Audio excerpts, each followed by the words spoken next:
సాగర్ కట్ట మీద నిలబడి చూడండి, మీరు ఇవాళ ఎల్లంపల్లి ప్రాజెక్టు దగ్గరికి పోయి చూడండి, నీళ్లు ఎక్కడి నుంచి వస్తున్నాయి, ఎట్లా వస్తున్నాయి. ఈ రోజు అన్నపూర్ణ రిజర్వాయర్ గాని, మిడ్మానేరు గాని, రంగనాయక సాగర్ గాని, మల్లన్న సాగర్ గాని, కొండపోచమ్మ సాగర్ గాని నీటితోని కలకలలాడుతా ఉంటే మీ కళ్లల్లో నీళ్లొచ్చి మీ అధికారం దూరమైతుందని భయంతోని ఈరోజు సిబిఐకి ఆదేశించడం, ఒక ఘోష్ కమిషన్ అనేది ఒకటి వేసి ఆ కమిషన్ ద్వారా తప్పుడు రిపోర్ట్లను మీరు సభ ముందు పెట్టి ప్రజలను మభ్యపెట్టి ప్రజలను తప్పుదోవ పట్టించడానికి ప్రయత్నం చేస్తా ఉన్నారు. దానికి ప్రజలందరూ కూడా తప్పకుండా సరి అయినటువంటి రీతిలో సమాధానం చెప్పడానికి ఉన్నారు. మొన్న శాసనసభ ఎన్నికలలోనేమో 2 పిల్లర్లు కుంగితే కాళేశ్వరం ప్రాజెక్టే కూలిపోయిందని చెప్పి ప్రజలను మభ్యపెట్టి అధికారంలోకి వచ్చిండ్రు. మళ్ళా స్థానిక సంస్థల ఎన్నికలు వస్తా ఉంటే మరొక నాటకానికి తెరదీసిండ్రు. మీకు దమ్ముంటే సిబిఐ కాదు, మీరు ఏ ఏజెన్సీతోని మరి రేపు విచారణ చేపట్టిన కేసీఆర్ గారు కడిగిన ముత్యంలా అజేయుడిగా విజయుడిగా తెలంగాణలో నిలుస్తారని చెప్పి సందర్భంగా తెలియజేస్తా ఉన్నాం. ఇలా సీఎం రేవంత్ రెడ్డి గారు ఎన్ని అబద్ధ మాటలు మాట్లాడో, ఎంత దుష్ప్రచారం చేసిండో నిన్న అసెంబ్లీలో తేటతెల్లమైంది.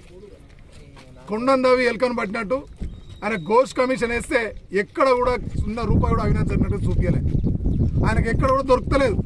అబద్ధానికి ఇంకో 100 అబద్ధాలు ఆయండు.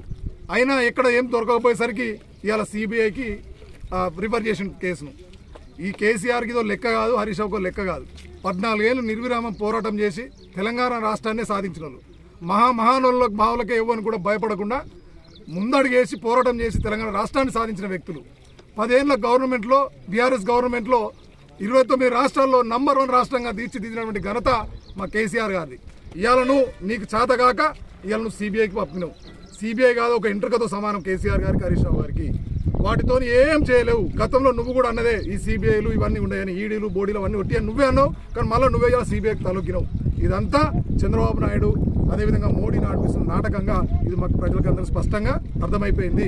నువ్వు బనకచెర్ల ప్రాజెక్టు కోసం నీ గురువు కోసం శిష్యునిగాను ఇలా కాళేశ్వరం ప్రాజెక్టును కూలిందనేది దుష్ప్రచారం చేస్తున్నావు. ఒక ముఖ్యమంత్రి హోదాలో ఉండి నువ్వు ఇలా కాళేశ్వరం ప్రాజెక్టు కూలింది అన్నప్పుడు మరి ఇలా రంగనాయక్ సార్ కూలిపోవాలి కదా. గదే మేము ఇలా పెద్ద జెండా బట్టి ఇది కదరా కాళేశ్వరం అని మేము ఇలా ప్రదర్శన చూపించినాం. ఈ కాళేశ్వరంలో నీళ్లు ఇవి కాళేశ్వరం ప్రాజెక్టు నీళ్ళు ఇవి. కాళేశ్వరం అంటే కాళేశ్వరం దగ్గర దొరికిన నీళ్ళని తీసుకురారు. కాళేశ్వరంలో నీటి లభ్యత 9 నెలలు నీటి లభ్యత ఉంటుంది. ఎల్లంపల్లిలో నీళ్లు ఉన్నప్పుడు ఎల్లంపల్లి లిఫ్ట్ చేసుకుంటారు. ఎస్ఆర్ఎస్లో నీళ్లు వచ్చినప్పుడు ఎస్ఆర్ఎస్ నుంచి వరదకాల ద్వారా మిడ్ మానేర్ నుంచి గాయత్రి పంపాస్ ద్వారా నీళ్లు మనం ఇక్కడ తెచ్చుకుంటాం. ఇది నీకు తెలియకపోతే, నీకు బుర్ర లేకపోతే నీకు ఎవడేం చేయలేడు. నీకు అన్ని తెలిసినా కావాలని నువ్వు అబద్ధ ప్రచారం చేస్తున్నావు. దాన్ని ప్రజలకు అర్థమైంది. ఖచ్చితంగా నిన్ను తిరిగి మళ్ళీ నీకు ఇంటికి పంపించే రోజులు వస్తాయి. నీకు అదే మళ్ళీ నీకు జైలు వస్తుంది. ఎందుకంటే నువ్వు నోటుకు నోటు కేసులో నువ్వు దొరికినవి. ఇంకా నీ కేసును అట్టే సెంట్రల్ గవర్నమెంట్ దగ్గర కాలు మొక్కుంటూ ఉంటున్నావు. ఖచ్చితంగా అది తీర్పు వచ్చిన రోజో లేకపోతే ప్రజలే నీకు తీర్పు నీకు గద్దె తీస్తారని చెప్పి తెలియజేస్తాను.